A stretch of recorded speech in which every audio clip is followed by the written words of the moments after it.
¿A quién no le ha pasado, verdad? Esa ofensa que cala hondo, que quema por dentro y el primer pensamiento es, esto lo arreglo yo. Bueno, hoy vamos a analizar justo ese momento, ese punto de quiebre donde elegimos entre nuestra propia mano o la mano de Dios. Uf, ese impulso de devolverla, de vengarse, ¿no? Es una de las emociones más fuertes y, bueno, más humanas que existen. Cuando nos sentimos humillados, la reacción casi instintiva es buscar venganza. Pero, ¿de verdad es el mejor camino? Vamos a ver. Para entenderlo mejor, vamos a meternos en una historia real, un caso de estudio con mucho en juego sobre el autocontrol. Lo encontramos en 1 Samuel 25, la historia de David, un futuro rey, y un hombre muy necio llamado Nabal. La cosa fue así. David y sus hombres habían estado protegiendo las propiedades y a los pastores de Nabal, un tipo con mucha riqueza. Y no les faltó nada, los cuidaron muy bien. Entonces, en un día de fiesta, David, de buena manera, pide algunas provisiones, algo justo por el servicio que les dieron. Pero la respuesta que recibió no fue precisamente de agradecimiento. Nabal no solo se negó, sino que lo hizo de la peor forma. Humilló públicamente a los enviados de David, preguntando con desprecio, ¿y quién es ese David? O sea, no fue un no y ya, fue un ataque directo a su honor, una humillación calculada que, por supuesto, encendió la ira de David al instante. ¿Y la reacción de David? Bueno, no fue para nada medida. Fue inmediata y masiva. 400. Ese es el número de hombres que armó en el momento para ir a destruir a Nabal y a toda su casa. Pensemos un segundo en la gravedad de esto. David estaba totalmente decidido a hacer justicia por su propia mano. Un acto de violencia que habría dejado una mancha imborrable no solo en su futuro como rey, sino en su liderazgo y en su testimonio personal para siempre. Pero justo cuando estaba a punto de cometerse un error garrafal, aparece en escena Abigail, la esposa de Nabal.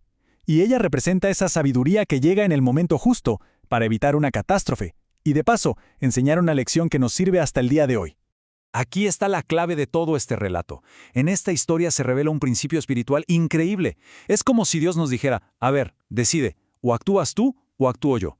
Si tú tomas la espada para vengarte, yo guardo la mía. Pero si tú bajas tu mano, entonces me toca a mí actuar. Abigail, con una inteligencia emocional tremenda, le pone a David las cartas sobre la mesa. Le muestra estos dos caminos.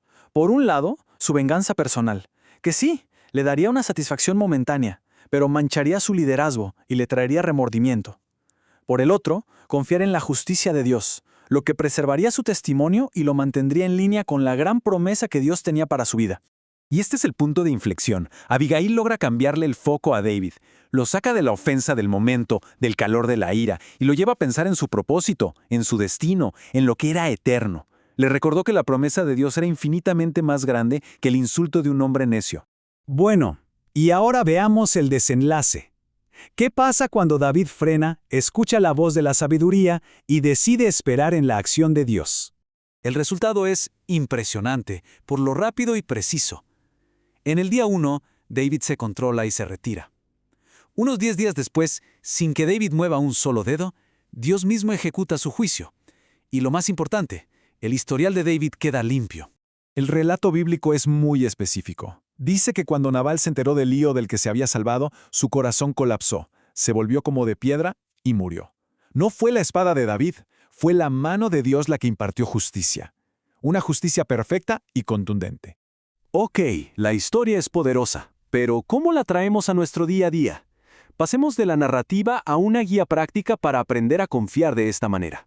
Aquí está el proceso, sacado directamente de lo que vivió David. Primero, alto, hay que reconocer ese impulso de querer vengarse. Segundo, y esto es crucial, dominar la ira y sobre todo la lengua. Tercero, entregarle la ofensa a Dios, soltarla de verdad. Y cuarto, confiar activamente en que su juicio siempre será perfecto.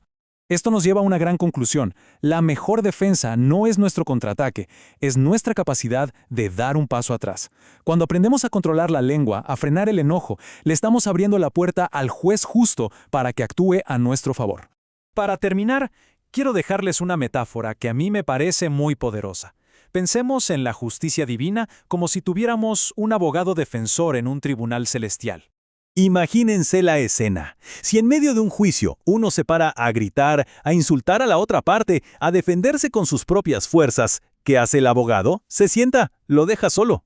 Pero si uno permanece en silencio, controla sus emociones y confía en su defensor, ahí es cuando el abogado se luce, presenta un caso impecable y lo gana de una manera que jamás hubiéramos imaginado.